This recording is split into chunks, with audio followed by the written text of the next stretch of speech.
Hello student, आप सभी का स्वागत है जैक रैंकर्स के यूट्यूब चैनल पे। डियर स्टूडेंट, आज के इस वीडियो में हम क्लास 8 हिंदी के क्वेश्चन को देखने वाले हैं, जिनकी परीक्षा 16 मार्च 2024 को प्रथम पाली में आयोजित की जाएगी। इस परीक्षा के लिए कुल 50 प्रश्न पूछे जाएंगे और 50 महत्वपूर्ण प्रश्न आज इस वीडियो में हम करेंगे, जो कि आपकी बोर्ड परीक्षा 2024 के लिए बहुत ज़्यादा इंपॉर्टेंट है। निश्चित तौर पर प्यारे बच्चों, आपकी बोर्ड परीक्षा में प्रथम पाली में जो एग्जाम होगा उन पर यहाँ से क्वेश्चन देखने को मिलेगा। तो बिना टाइम वेस्ट किए आज के इस वीडियो को शुरू करते हैं, लेकिन उससे पहले एक छोटा सा आपको चीज बता दें कि इस वीडियो को एंड तक आप जरूर देखें, आपके लिए बहुत ज्यादा हेल्पफुल होने वाला।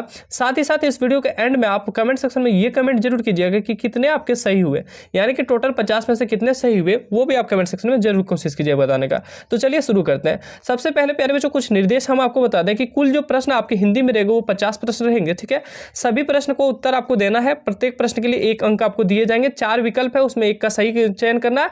कोई दिक्कत नहीं, अगर आपका उत्तर गलत हो जाता है तो आपको नकारात्मक अंक नहीं काटा जाएगा, मतलब माइनस मार्किंग नहीं की जाएगी। अब देखते हैं क्वेश्चन को। सबसे पहले प्यारे बच्चों एक आपको गद्यांश दिया जाएगा, जिसको आपको पढ़ना है, बहुत ही मन से पढ़ना है और कोई दिक्कत नहीं होगी। जैसे हम हर इस साल से 10th को बहुत अच्छे से पढ़ा रहे हैं, वैसे इस बार आपको भी पढ़ाएंगे। 9th और 11th की वीडियो हमने इस बार नहीं प्रोवाइड करा सकी, क्योंकि अभी हमारा एग्जाम रिसेंटली चल ही रहा है।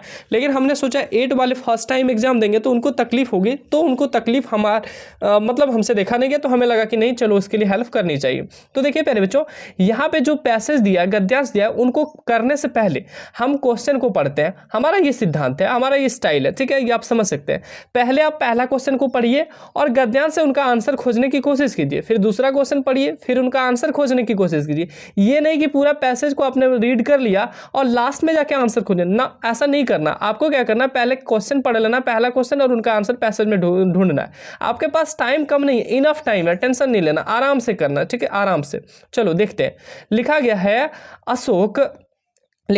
अशोक स्वतः आज 4 साल से युद्ध हो रहा है और कलिंग आज भी नहीं जीत सका। दोनों ओर के लाखों आदमी मारे गए, लाखों घायल हुए हैं, पर हम आज भी असफल है। क्या होगा इसका परिणाम? द्वारपाल सिर झुकाकर बोलता है, राजन संवाददाता आना चाहिए। अशोक आने दो, ठीक है। उसके बाद देखिए यहाँ पे लिखा गया, आगे लिखा गया, संवाददाता प्रवेश कर, महाराज अशोक की जय हो, शुभ संवाद है, गुप्तचर समाचार लाया है कि कलिंग के महाराज लड़ाई में मारे गए। तो पूछा गया इसको लिखा किसने? यानी बच्चों ये आपके बुक से दिया गया है, तो ये बंशीधर श्रीवास्तव ने लिखा। पहला प्रश्न का आंसर हो जाएगा बंशीधर श्रीवास्तव। तो ऐसा नहीं है कि आपके जो भी क्वेश्चन पूछे जाएंगे पैसे से, उसमें सारे के सारे आपके बुक से होंगे, लेकिन यहाँ पैसे से आपको डायरेक्ट अभी आंसर देखने को मिलेंगे। अगला क्वेश्चन है कि कौन अभी आज तक नहीं जीत सका, कौन आज तक भी नहीं जीत सका। तो आप यहाँ पे देखिए, कलिंग आज तक भी नहीं जीत सका, यहाँ पे है कलिंग, तो आंसर हो जाएगा प्यारे बच्चों कलिंग। तो इस तरह से आप इसको ढूंढ लीजिएगा, तो आंसर हो जाएगा इसका कलिंग, ऑप्शन नंबर सी। तो इस प्रश्न का आंसर हमने किया। अगला है प्यारे बच्चों, बोला गया कक्षा में प्रथम आने पर अपने पिता को लेख लिखना है। कक्षा में प्रथम आने पर अपने पिता को लेख लिखना है और इस पत्र में छूटे गए अंश को भी भरिए। यहाँ पे देखिए फिल इन द ब्लैंक्स दिया, उन फिल इन द ब्लैंक्स को आपको भरना है, जिसमें 3, 4 और 5 मतलब कि 3 सवाल है, उन 3 सवालों को आपको फिलअप करना है। तो चलो देखते हैं कैसे भरना है। तो सबसे पहले यहाँ पे देखिए लिखा गया है पूज्य पिताजी, उसके बाद एक फिल इन द ब्लैंक्स दिया, यानी कि खाली स्थान दिया है, उसमें भरना है। तो 3 नंबर में क्या भराएगा? पूज्य पिताजी। उसके बाद हम ऑप्शन पे चलते हैं। लिखा गया है सादर प्रणाम, नमस्ते, नमस्कार, स्नेहाशीष। तो आप क्या बोलेंगे? पूज्य पिताजी सादर प्रणाम। तो ऑप्शन नंबर ए इस प्रश्न का आंसर हो जाएगा, सादर प्रणाम, ठीक है। उसके बाद दूसरा क्वेश्चन पे हम लोग बढ़ेंगे, तो आगे यहाँ पे पढ़ते जाएंगे कि मैं यहाँ सकुशल हूँ, आशा करता हूँ कि आप सभी सकुशल होंगे। आज हमारे विद्यालय का वार्षिक परीक्षा का परिणाम घोषित हुआ है। जिस दिन आपका भी परिणाम घोषित होगा तो आप अपने पापा को बताएंगे ना, वैसा ही लिखा गया। आपको यह जानकर हार्दिक क्या होगी? खुशी होगी, प्रसन्नता होगी, यही तो होगी। क्या होगी? हार्दिक खुशी होगी या फिर प्रसन्नता होगी कि मैंने अपनी कक्षा में प्रथम स्थान प्राप्त किया। तो चलो हम आप देखते हैं क्या है। हार्दिक अप्रसन्नता, भाई अप्रसन्नता क्यों होगी? आप पहला स्थान प्राप्त करोगे। कुशलता तो नहीं होगी, निराशा भी नहीं होगी, तो क्या होगी? हार्दिक प्रसन्नता हुई। तो ऑप्शन नंबर बी इस प्रश्न का बिल्कुल सही जवाब हो जाएगा, ठीक है। अगला है प्यारे बच्चों, यहाँ पे जाइएगा, उसके बाद पढ़िएगा कि माता जी को प्रणाम तथा छोटे भाई को क्या कहते हैं? प्यार भरा। छोटे भाई को प्यार भरा क्या? तो यहाँ पे हम लोग ऑप्शन पे चलते हैं, प्यार भरा प्रणाम, छोटे भाई को तो प्रणाम करोगे नहीं, मार्गदर्शन ना जी, हार्दिक ना, क्या हो जाएगा आशीर्वाद, ऑप्शन नंबर डी इस प्रश्न का बिल्कुल सही जवाब हो जाएगा। चलिए बहुत अच्छी बात है, अगला देखते हैं। अगला है प्यारे बच्चों, क्वेश्चन को अब व्याकरण से पूछा गया है। क्वेश्चन क्या है कि तालाब शब्द का पर्यायवाची शब्द नहीं है, नहीं पूछा गया तो क्वेश्चन पे गौर करना, नहीं है। देखिए सरोवर तो भाई तालाब का है ही पर्यायवाची, सर भी तालाब का पर्यायवाची शब्द है, पोखर भी है, सरिता जो है प्यारे बच्चों वो नदी का है, सरिता किसका है, नदी का पर्यायवाची शब्द है, यानी कि तालाब का नहीं है, तो इसलिए इस प्रश्न का आंसर ऑप्शन नंबर सी हो जाएगा। अगला है चंद्रमा का शब्द, चंद्रमा शब्द का पर्यायवाची कौन सा होगा, तो चंद्रमा का पर्यायवाची प्यारे बच्चों यहाँ पे पूछा गया कौन सा हो जाएगा, तो शशि, चंद्रमा का पर्यायवाची शशि। सरोज जो होता है प्यारे बच्चों जो हमारा नाम है वो किसका पर्यायवाची शब्द होता है, वो कमल का पर्यायवाची शब्द होता है, ठीक है। अगला प्यारे बच्चों शीश शब्द का तद्भव रूप कौन सा होगा, तो प्यारे बच्चों शीश शब्द का जो तद्भव रूप हो जाएगा वो सिर हो जाएगा, बोलता है कि शीश झुकाओ तो सिर झुकाओ, ठीक है, तो सिर हो जाएगा।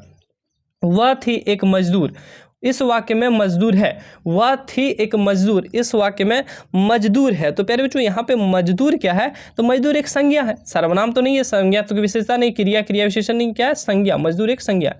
अगला है करण कारक का विभक्ति चिन्ह क्या होगा, तो प्यारे बच्चों कर्ता ने कर्म को करण से यानी कि से करण से, कर्ता ने कर्म को करण से, जिससे एक क्वेश्चन आता है संप्रदान को के लिए, इसको आप थोड़ा कर लीजिएगा। अगला है हंसते हुए मुख वाला शब्द समूह के बदले एक शब्द होगा, हंसते हुए मुख वाला यानी कि जो हंसते रहता है उसके लिए पूछा गया है, ये अनेक शब्दों के लिए एक शब्द का है, तो उसको हम लोग क्या कहेंगे, हठीला कहेंगे ना जी, हठीला ना, हंसोड़ कहेंगे ना, हठपन ना, हंसमुख कहेंगे, क्या कहेंगे, हंसमुख। चलो आस्तीन का सांप मुहावरे का अर्थ क्या होगा, असली मित्र ना जी, असली मित्र तो नहीं, अन्य मित्र ना, प्यारा कपटी मित्र, क्या बोलेंगे, कपटी मित्र, जो यानी कि सांप को पालो कोई फायदा नहीं, बाद में वो क्या हो जाएगा, आपका शत्रु हो जाएगा, जो कपट करेगा, तो कपटी मित्र ऑप्शन नंबर बी हो जाएगा 12वें प्रश्न का।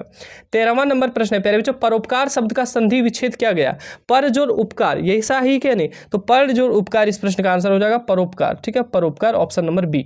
अगला प्रश्न है प्यारे बच्चों 14वां नंबर, खेल कूद किस प्रकार का समास है, प्यारे बच्चों यहाँ पे आपको एक ट्रिक बताने वाले, गजब की ट्रिक बताएंगे, टेंशन नहीं लो, ठीक है, कुछ क्वेश्चन यहाँ से आप समास से आप आसानी से कर लोगे। देखिए खेलकूद जो समास है प्यारे बच्चों, पहले हम आंसर बता दें, ये जो खेलकूद समास है वो द्वंद्व समास है। अब यहाँ पे एक ट्रिक क्या है, द्वंद्व समास प्यारे बच्चों जिसमें भी भाई बहन, जैसे कि भाई बहन हो गया, माता पिता हो गया, क्या हो गया, माता पिता हो गया, माता पिता हो गया, काला गोरा हो गया, काला सफ़ेद हो गया, काला गोरा हो गया, जिसमें ये लाइन प्यारे बच्चों बीच में रहे, जिसमें ये लाइन बीच में रहे वो द्वंद्व होगा, वो द्वंद्व होगा, टेंशन फ्री रहो, ठीक है। बहुत अच्छी बात सर, ये तो हमको पता नहीं था, चलो पता चल गया। दूसरा प्यारे बच्चों द्विगु जिसमें प्यारे बच्चों नंबर हो, नंबर सर क्या मतलब, जैसे त्रिनेत्र क्या हो जाएगा, द्विगु हो जाएगा। देखिए कभी कभी क्या होता है प्यारे बच्चों, द्विगु और बहुब्रीहि कुछ मिल जाते हैं, ठीक है, तो आपको टेंशन नहीं लेना, ऑप्शन में एक ही रहेगा, जैसे एक त्रिनेत्र, पंचवटी जैसे नंबर है कि नहीं है, 5, त्रि मतलब 3, जैसे कि दशानन किसको कहते हैं, रावण को, तो दशानन, ये भी यहाँ पे 10 आ रहा है, तो इस तरह से त्रिभुज में भी 3 आ रहा है, त्रिनेत्र, त्रिभुज, त्रिकोण, ये सब में 3 आ रहा है, त्रिशूल, ये सब प्यारे बच्चों द्विगु हो जाएगा जिसमें नंबर आता है, ठीक है। चलो अगला है बहुब्रीहि है प्यारे बच्चों, आप याद रखिएगा भगवान के नाम को हम लोग बहुब्रीहि में लाते हैं, ठीक है, भगवान के नाम प्राय जिसमें आते हैं वो बहुब्रीहि है। कर्मधारय प्यारे बच्चों जिसमें संज्ञा और विशेषण दोनों, जैसे नील गाय, तो गाय प्यारे बच्चों क्या है, गाय जो है वो संज्ञा है, लेकिन उसकी विशेषता क्या बता रही है कि वो नीला है, तो नील गाय, ठीक है, तो कर्मधारय हो जाएगा जिसमें दोनों हो, संज्ञा और विशेषण। चलो अगला देखेंगे, तो इस प्रश्न का आंसर हो जाएगा द्वंद्व समास। जय शब्द का विलोम शब्द, जय किसी का होना विलोम क्या है प्यारे बच्चों, पराजय।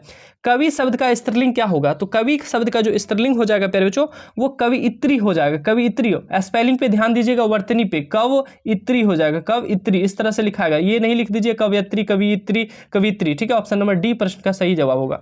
अगला है प्यारे बच्चों, मैं भी बहुत भयभीत था, इस वाक्य में प्रविशेषण क्या होगा, तो मैं भी बहुत भयभीत था, इस वाक्य में प्रविशेषण क्या हो जाएगा, तो बहुत, यहाँ पे दिया गया किसकी विशेषता बता रही है, तो भयभीत है, कितना भयभीत, बहुत, तो प्रविशेषण हो जाएगा। उपवन शब्द में कौन सा उपसर्ग है, उपसर्ग प्यारे बच्चों जो आगे लगता है, उपसर्ग जो है प्यारे बच्चों वो आगे लगता है, प्रत्यय जो है वो बाद में लगता है, जैसे उपवन प्यारे बच्चों, उपवन, उपवन दो शब्द से मिलकर बना, एक तो उप से और एक वन से बना कि नहीं, बोलो यस, उप जोड़ वन। तो देखिए वन के आगे क्या लगा है, उप लगा है, वन के आगे क्या लगा है, उप, तो उप हो जाएगा उपसर्ग, उप हो जाएगा उपसर्ग। तो इस प्रश्न का आंसर हो जाएगा ऑप्शन नंबर सी। ठीक है, इस प्रश्न का आंसर हो जाएगा ऑप्शन नंबर सी। अगला प्रश्न देखते हैं प्यारे बच्चों, उपकार शब्द में किस उपसर्ग के संयोग से परोपकार शब्द बनता है, किस उपसर्ग के संयोग से, तो पर प्यारे बच्चों, उपकार में जैसे हमने ऊपर ही देखा, उपकार में जोड़ देंगे अगर पर तो परोपकार हो जाएगा, 19 का बी हो जाएगा। चलो अगला है मजदूर शब्द में ई प्रत्यय लगाने से क्या हो जाएगा। देखिए प्रत्यय हम जो बोले वो बाद में, देखिए ये इस तरह से है मजदूर और हमने ई प्रत्यय लगा दिया। देखिए ये हर्षई होता है, ये दीर्घई होता है, ये तो आप जान रहे, हर्षई इधर से लिखाता है, दीर्घई इधर से लिखाता है, तो इधर से हो जाएगा, तो ये ई प्रत्यय लग गया तो मजदूरी हो जाएगा। ऑप्शन नंबर 20 का ए नंबर बिल्कुल सही जवाब हो जाएगा। चलो अगला क्वेश्चन देखते हैं। अब आपके बुक से क्वेश्चन पूछा गया, बुक से कितना क्वेश्चन है प्यारे बच्चों, तो 30 क्वेश्चन है। ठीक है, क्वेश्चन पहला है कि पुष्प की अभिलाषा कविता में पुष्प किसके प्रति समर्पित है, तो पुष्प की अभिलाषा में पुष्प किसके प्रति समर्पित है, तो मातृभूमि और वीर के प्रति। अगला प्रश्न है प्यारे बच्चों, छोटा जादूगर कहानी के कहानीकार कौन है, तो छोटा जादूगर कहानी के जो कहानीकार हैं प्यारे बच्चों वो कौन है, Jaishankar Prasad, option number C. अगला प्रश्न है 23वां नंबर, कार्निवल के मैदान का माहौल कैसा था, तो कार्निवल के जो मैदान का माहौल था प्यारे बच्चों वो कैसा था, खुशनुमा था। ठीक है, किसका ज्वर सबसे भयानक होता है, तो ज्वर जो है प्यारे बच्चों किसका सबसे भयानक होता है, तो कुसंग का। ठीक है, कुसंग का जो ज्वर होता है वो सबसे भयानक होता है। अगला प्यारे बच्चों, किस अवस्था में मित्रता की धून सवार होती है, मित्रता यानी कि फ्रेंड की जो है धून सवार होती है, तो किस अवस्था में, तो युवा अवस्था में। जब व्यक्ति युवा अवस्था में आता है तो उसको लगता है कुछ मित्र बनाए जाए, तो वो युवा अवस्था में। चलने से पहला किसका अनुमान कर लेना चाहिए प्यारे बच्चों, चलने से पहले किसका अनुमान कर लेंगे, नदी का, पहाड़ का, मित्र का, ना जी पथ का अनुमान करेंगे ना कि पथ कहाँ तक जाएगा, कैसे होगा। चलो अगला है, बड़े भाई साहब का पाठ में कनकौवा का क्या अर्थ है, तो कनकौवा का जो प्यारे बच्चों अर्थ है बड़े भाई में वो क्या है, तो पतंग है, ऑप्शन नंबर बी। अगला है, मैदान के बीच में किसकी पताका फहरा रही है, किसकी पताका फहरा रही है प्यारे बच्चों, तो इस प्रश्न का हो जाएगा मगध की पताका। अगला प्रश्न है, बुढ़िया गांव के किस दिशा में रहती थी, वही डायन प्रथा वाली कहानी, बुढ़िया गांव के किस दिशा में रहती थी ये पूछा गया, तो प्यारे बच्चों वो पूरब दिशा में रहती थी। अगला है, किसका तन थक गया था, तो तन जो है किसका थक गया था प्यारे बच्चों, तो इस प्रश्न का आंसर हो जाएगा बुढ़िया का तन जो है थक गया था। अगला है, लेखक के घर के सामने किसका पेड़ था, तो लेखक के घर के सामने पूछा गया किसका पेड़ था प्यारे बच्चों, ये प्रश्न है, तो किसका, अमरूद का पेड़ था। अगला, कहाँ के अमरूद प्रसिद्ध हैं, तो कहाँ के अमरूद प्रसिद्ध हैं प्यारे बच्चों, तो याद रखिएगा रांची के अमरूद, रांची के अमरूद बहुत कहाँ के अमरूद प्रसिद्ध है ये पूछा गया, तो प्यारे बच्चों इलाहाबाद के अमरूद जो है वो बहुत प्रसिद्ध है, ऑप्शन नंबर सी हो जाएगा इस प्रश्न का सही, माफ कीजिएगा यहाँ पे। अगला है, बस में यात्रा के समय लेखक के कितने बच्चे उनके साथ थे, तो कितने बच्चे उनके साथ थे जब बस में यात्रा कर रहे थे, तो उनके साथ 3 बच्चे थे। ठीक है, अगला प्रश्न है, बस के यात्रियों ने कैसी बातें शुरू कर दी, कैसी बातें शुरू कर दी प्यारे बच्चों, तो तरह तरह की बातें शुरू कर दी। भरत ने राम से क्या आग्रह किया, भरत ने जो है राम से क्या आग्रह किया, तो राम जी से भरत ने क्या आग्रह किया, वापस चलने को लेकर। ठीक है, मिथिलेश किसे कहा गया, तो मिथिलेश प्यारे बच्चों किसे कहा गया ये प्रश्न है, तो वो जनक जी को मिथिलेश कहा गया, ऑप्शन नंबर बी। अगला प्रश्न है, झारखंड के 2 सपूत पाठ में किस क्षेत्र की चर्चा की गई है, तो झारखंड के 2 सपूत पात्र में किस क्षेत्र की चर्चा की गई है, तो झारखंड की चर्चा की गई है। राम नारायण सिंह का जन्म कब हुआ, तो प्यारे बच्चों राम नारायण सिंह का जो जन्म हुआ था वो 1885 में हुआ था, ऑप्शन नंबर सी इस प्रश्न का बिल्कुल सही जवाब हो जाएगा।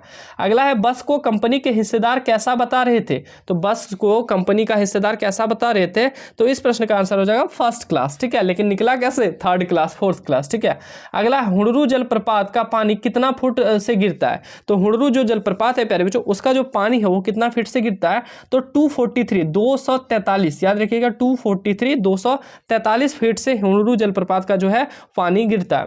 अगला, रात के सन्नाटे में कौन रोती है, तो रात के सन्नाटे में प्यारे बच्चों कौन रोती है, तो नदियां रोती है। अगला प्रश्न है प्यारे बच्चों 42वां नंबर, गुरु शिष्य हिंदी साहित्य की कौन सी विधा है, गुरु शिष्य जो है हिंदी साहित्य की कौन सी विधा है, तो कौन सी विधा है प्यारे बच्चों, तो संस्मरण है। ठीक है, डॉक्टर चंद्रा क्या बनना चाहती थी, तो प्यारे बच्चों डॉक्टर चंद्रा जो क्या बनना चाहती थी, तो वो डॉक्टर बनना चाहती, सिंपल सा है, डॉक्टर है भाई तो डॉक्टर ही बनेगी, हालांकि डॉक्टर था नहीं तो वो चंदा क्या बनना चाहती थी ये पूछा जाना था, तो डॉक्टर। वीर जननी का पुरस्कार किसे मिला, तो वीर जननी का जो पुरस्कार मिला था प्यारे बच्चों वो किसे मिला था, डॉक्टर चंद्रा की मां को, ऑप्शन नंबर बी हो जाएगा। अगला प्रश्न है, डॉक्टर चंद्रा को किस बीमारी ने गर्दन के नीचे का पूरा शरीर निर्जीव कर दिया था, तो किस बीमारी ने प्यारे बच्चों, तो ये बीमारी जो है वो पोलियो है। ठीक है, अगला है, किसके घर में खुशी खुशी का माहौल था। तो खुशी का माहौल किसके घर में था प्यारे बच्चों, बता दो, आप लोग बता दोगे। शुभांगी के घर में। अगला है, शुभांगी के पिता आंगन में बैठकर क्या पढ़ रहे थे। तो शुभांगी के पिता जो है आंगन में बैठकर क्या पढ़ रहे थे, तो समाचार पत्र पढ़ रहे थे। अगला प्रश्न है प्यारे बच्चों, तालाब बांधता धर्म स्वभाव के रचनाकार कौन है। तालाब बांधता धर्म स्वभाव के रचनाकार कौन है। तो प्यारे बच्चों इस प्रश्न का जो आंसर हो जाएगा 48वें नंबर का, वो ए हो जाएगा, अनुपम मिश्र। प्यारे बच्चों आपके जो बुक मिला है, आपको जो बुक मिला है उसमें जितने भी कविता या फिर कहानी है, उन सारे के ही लेखक आपको याद होना चाहिए। जैसे कि तालाब बांधता धर्म स्वभाव के रचनाकार कौन है, ये लेखक ही है, तो अनुपम मिश्र है। तो इसको आपको याद होना चाहिए। अगर आपको याद नहीं है तो टेंशन नहीं लेना है, हम सारे के जितने भी आपके हिंदी में है सारे के लेखक और इसके जो मतलब कहानी है उनका नाम हम लेके आएंगे, और उसमें आपको कोशिश करेंगे ऐसा ट्रिक बताना कि जिसपे आप आराम से जाके एग्जाम में फोड़ सकते हो, आपको तकलीफ नहीं होगी। कुछ ट्रिक हम उसमें क्रिएट करेंगे ताकि आपको दिक्कत ना हो, ठीक है। अगला प्रश्न है प्यारे बच्चों, बिहार के किस इलाके में अकाल के समय में गांवों ने मिलकर 63 तालाब बनवाए। 63 तालाब बनवा दिए थे। तो ये कहाँ के हैं प्यारे बच्चों, तो इसका होगा मधुबनी में, ठीक है। अगला और अंतिम प्रश्न है प्यारे बच्चों, बहुत इंपॉर्टेंट है कि छेरा त्योहार किस राज्य में मनाया जाता है। बुक पढ़े होंगे तो आपको पता होगा, छेरा जो त्योहार है प्यारे बच्चों वो बिहार में मनाया जाता है, ठीक है। तो इस तरह से प्यारे बच्चों आपने हिंदी के 50 प्रश्नों को देखा, जो आपकी बोर्ड परीक्षा 2024 के 16 मार्च के लिए बहुत ज्यादा इंपॉर्टेंट है। तो आप इसको जरूर कर लीजिएगा, वीडियो को एक बार और देख लीजिएगा ताकि आपको सारे डाउट क्लियर हो सके। और प्यारे बच्चों और भी अन्य वीडियो के लिए आप इस YouTube चैनल को सब्सक्राइब करते हुए नोटिफिकेशन बेल को जरूर प्रेस कर लीजिएगा, ताकि जैसे अगला वीडियो डालूं ना आपके मोबाइल में उनका नोटिफिकेशन पहुंच सके। साथ ही साथ आप हमारे से जुड़ने, अपने गुरुजी से जुड़ने के लिए 9835146164 पर मैसेज कर दीजिएगा। आपको एक व्हाट्सएप ग्रुप का लिंक मिलेगा, आप उसमें जुड़ जाइएगा। और जैसा कि हमने शुरू में बताया था कि आपको कमेंट करना है कि आखिर कितने प्रश्न आपके सही हुए, तो जल्दी आप लोग फटाफट कमेंट कर दीजिए कि कितने प्रश्न सही हुए और कैसा लगा ये वीडियो, तो जरूर बताइएगा। साथ ही साथ प्यारे बच्चों मैथ की हमने वीडियो डाल रही और सब्जेक्ट की जो वीडियो डाली है उनका लिंक इस वीडियो के डिस्क्रिप्शन में दिया गया है, तो आप उनको जरूर से जरूर देख लीजिएगा। बाकी और भी वीडियो आपके लिए ऐसा ही लाता रहूंगा ताकि आपकी बोर्ड परीक्षा में आपको पास कराऊं, अच्छे मार्क्स दिलाऊं, ये हमारी जिम्मेवारी होगी। मिलेंगे आप सबों के बीच अगले वीडियो में, तब तक के लिए सभी को जय हिंद, धन्यवाद।